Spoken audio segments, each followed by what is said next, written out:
বিয়ে বাড়িতে জগদ্ধাত্রীকে গুলি করতে গেলে হাতে নাতে ধরা পড়ে গেল সঞ্জিত ব্যানার্জি আর বেদ।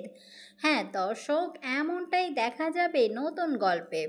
বিস্তারিত জানতে চ্যানেলটিতে লাইক দিয়ে সাথেই থাকুন, ভালো লাগলে সাবস্ক্রাইব করে রাখার অনুরোধ থাকলো।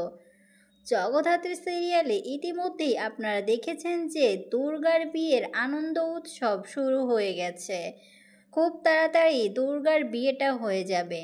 এরই মধ্যেই দেখা যায় দুর্গা বিয়ের দিন নাচতে থাকে। এইটা দেখে তো বিয়ে বাড়িতে সবাই হতবাক। এই মেয়ে করছে কি, বিয়ের দিন নাচছে নিজে নিজেই, এটা আবার কেমন মেয়ে? এটা নিয়ে প্রশ্ন উঠে যায়।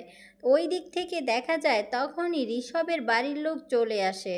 ঋষভের বাবা তো রীতিমতো বড় বড় চোখ করে তাকিয়ে থাকে দুর্গার দিকে আর বলতে থাকে, দেখো এ মেয়ে কী করছে, আজকে ওর বিয়ে, ও নিজেই নাচতে শুরু করে দিয়েছে।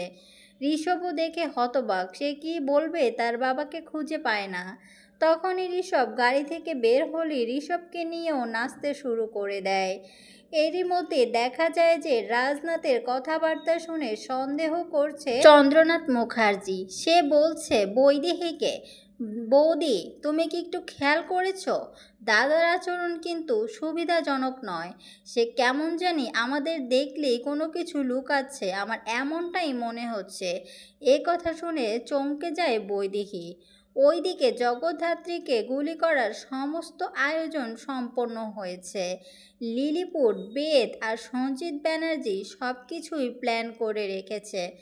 যখনই তারা জগদ্ধাত্রী মুখার্জিকে গুলি করতে যাবে তখনই দেখা যাবে যে জগদ্ধাত্রী তো দুর্গা সেজে বসে আছে।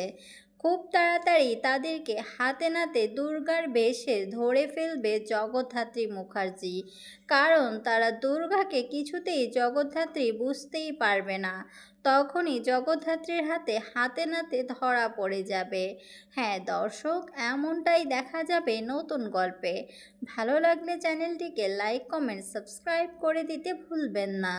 আবারও চলে আসবো নতুন পর্বের আপডেট নিয়ে।